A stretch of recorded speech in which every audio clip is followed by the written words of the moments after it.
Hey everybody, it's Boo Perry from Tampa, Florida, and today I want to talk about something that is often overlooked on the Fuji X100V, and it's this little tiny flash right here.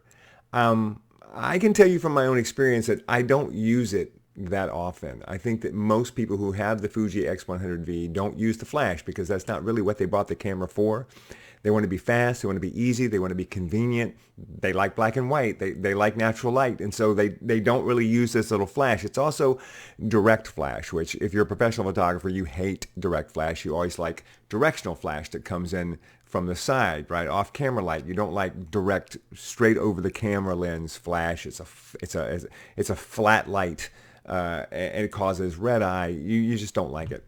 However, there's absolutely some great uses that you can get out of this flash that aren't necessarily what you would think. And so today I want to talk about fill flash, because fill flash can be great and it can absolutely be your best friend, especially when you're working outside. So let me show you a couple of images and we will take a look at these, and I will walk you through how you can use fill flash on your Fuji X100V, or really, well, I was going to say any camera, but no, because it won't work on any camera, and I'll explain that in just a minute. You can use a fill flash to lift up your shadows and get a different image. It may not be the image you want. You know, everybody's subject to their own quirks and what they like and what they don't like, but it's always nice to have options. So here we go. Let's take a look at some images. I took my camera with me to senior night at my daughter's high school. I don't know if you have that where you are, or maybe you're watching this from another country, but senior night is the last football game of the year, and all of the seniors who are in band or in color guard or in the football team, they all get featured during senior night. So it's a big deal. So my daughter is in color guard. They're the ones who wave the flags around and spin the sabers and the rifles and the stuff like that during band. And so she's in her outfit, and I want to take a quick picture of her. And I don't have all my gear. I just have my Fuji X100V. So I took her out. I found some open shade. Open shade is always your best friend. And I took this picture, and this is a nice, fine picture of my daughter. She's got a nice pose. She's in her outfit. We've got nice open shade. This spot works just fine for me.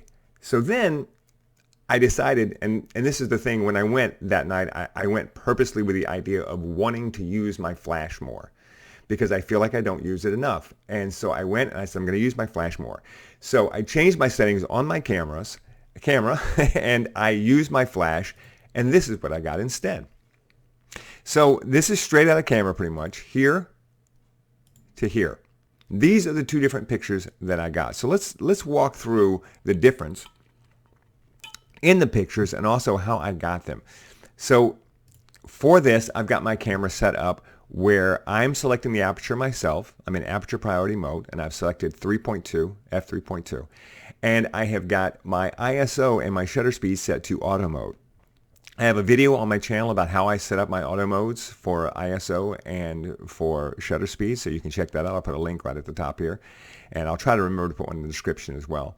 So you'll notice it is selected ISO 320. If you look down here at the bottom of the picture, you'll see ISO 320. And the reason that it selects 320 is because I also have my dynamic range set to a high dynamic range mode, and I have a video about that as well. When you are setting your camera to a high dynamic range mode, it will use a higher ISO. There's a whole process that goes through that's really cool on how that works, but it will use a higher ISO. So even when you're shooting outside in bright daylight, suddenly you're at ISO 320, when normally you would want to be at like 160. So you're at ISO 320, and then in order to bring down the light and get me the exposure that I want, I'm at shutter speed 1/450, which is a pretty fast shutter speed because it was a pretty bright day even in the shade.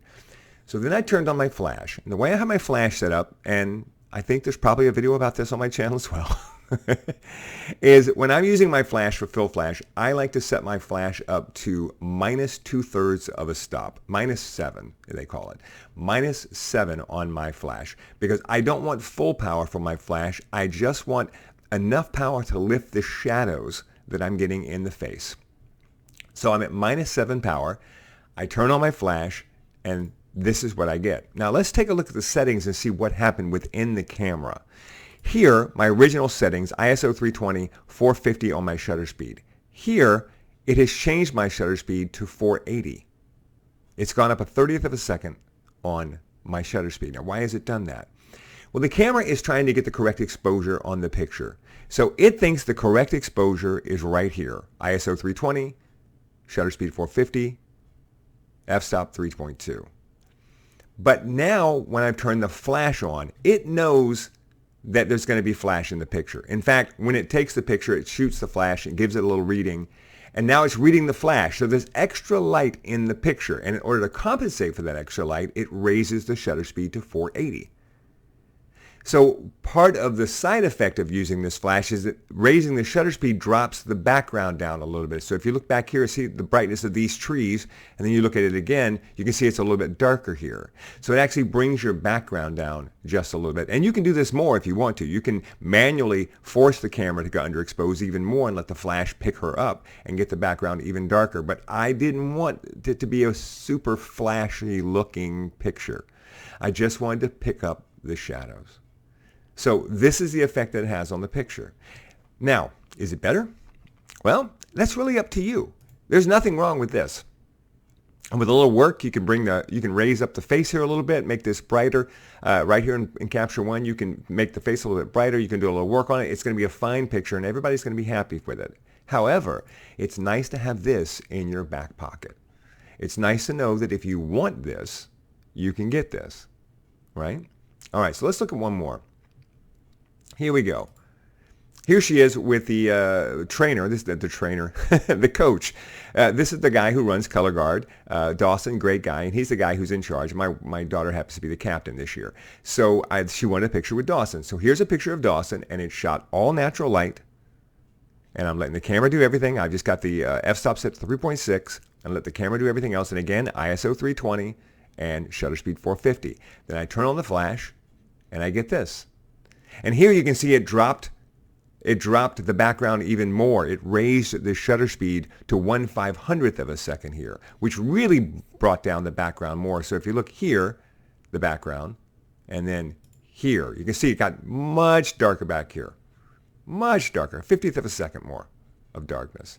And it lights up their face. Is it better? Again, entirely up to you. This is just fine for a natural light picture of two people when you're just out taking pictures, so forth and so on. But being a headshot photographer, like I am, and doing headshots all the time, my eye is drawn to things like the darkness under his eyes here. And so my eye is drawn to that, and that makes me not like the picture. Well, I like the picture, I just don't love the picture. So because of that, I want to get some light under those eyes, which means this. Now, there's drawbacks as well. If you look at my daughter's skin, see the specular highlights? You don't really see those specular highlights so much, especially right here in her forehead.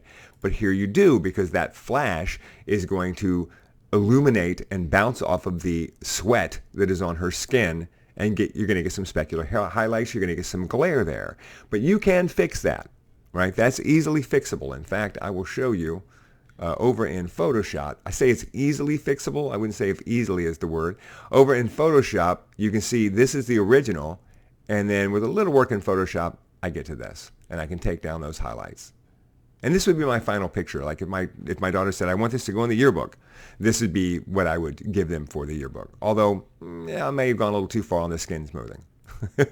Because I'm used to doing headshots. You don't want it to look too worked on. But even without the skin smoothing, this versus this, two completely different looks. Both of these looks are fine depending on your intents and purposes, but it's nice to have them in your pocket so that you don't have to live with just this. You can also get just this, and you get to decide which one you like. Don't be afraid to take them both like I did and then come home and say, which one do I like more? So there you have it, a little trick that you can have in your bag that not everybody else will have. And the reason is because other cameras can't necessarily use their flash at a high shutter speed the way that we can with the Fuji X100V. I have a video on my channel about that as well. The Fuji X100V has a leaf shutter, and it enables you to use your flash outdoors on a bright day with a higher shutter speed. So you can get the power out of that little tiny flash that you need to lift up the shadows on a person's face. You can't do this with a regular camera that doesn't have a leaf shutter. Right? Go watch that video. Go look and find that video on my channel. I'll put up a link up here if I can. And go check out that video, because it's really one of the coolest things about the Fuji X100V. So don't sleep on the flash. right? You've got it. It's built into the camera, and you've got the great leaf shutter that allows you to do things with it you can't do if you have another camera. So give it a try. Shoot both. Find out which one you like the most.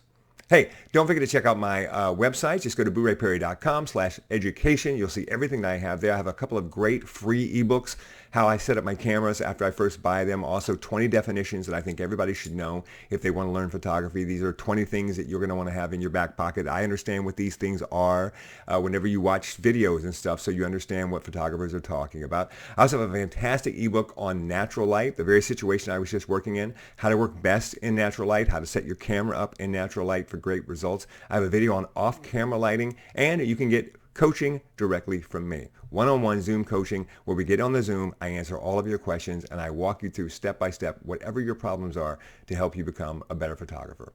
Also, follow me on Facebook in my Facebook group, Pro Photo Talk with Ray Perry, and also follow me on Threads and follow me on Instagram, and throw me a like and throw me a subscribe and leave me a comment, please. I love the comments. I love the community that we have here, and that's it for now. I'll see you next time.